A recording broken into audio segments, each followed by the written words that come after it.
What did it look like? It looked like folk getting what they desired from the conference. What do you think it was? I saw people accept Christ. I saw people I saw people who were wrestling with their calling get confirmation. And I saw people who had a struggle getting here realize that their struggle was worth it because they encountered God, and that's what the conference was about. And that's what our prayer was that people would have an encounter with God that would change their lives. And that happened in this room. And it's just too bad that everybody Wasn't here to see. couldn't be a part of it. But those who were meant to be here We're there. were here. And so when did it start? Right after the choir concert? Okay. And how did it start?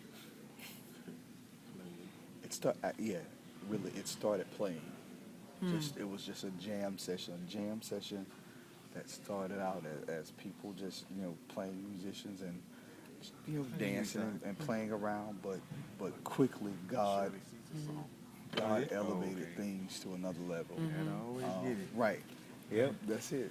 Shirley Caesar playing in the backyard, and all of a sudden God said, "Now I've got your attention. I've got you where I want you. So now I'm just going to do what I need to do. You're already playing, so Like I always tell folk, you're here, so you might as well go and get what you need." And the Spirit fell, and prayer warriors were here and just began to pray and lay hands.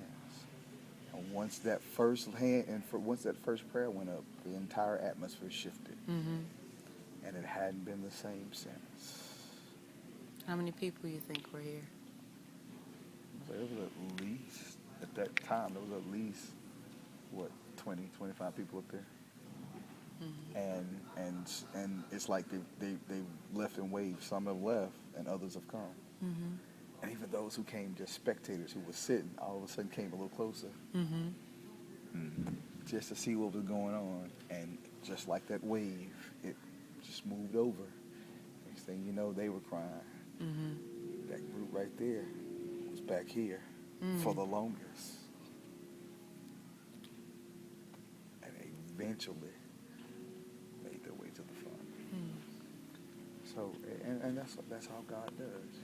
You can only spectate for so long before He captivates your attention and draws you in. And there's no other place I'd rather be than in the presence of God. And His presence was definitely in this place tonight.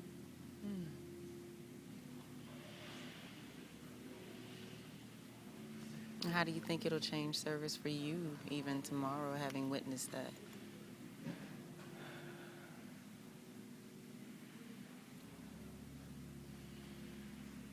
Anytime I enter into a service, my intent is to have an encounter.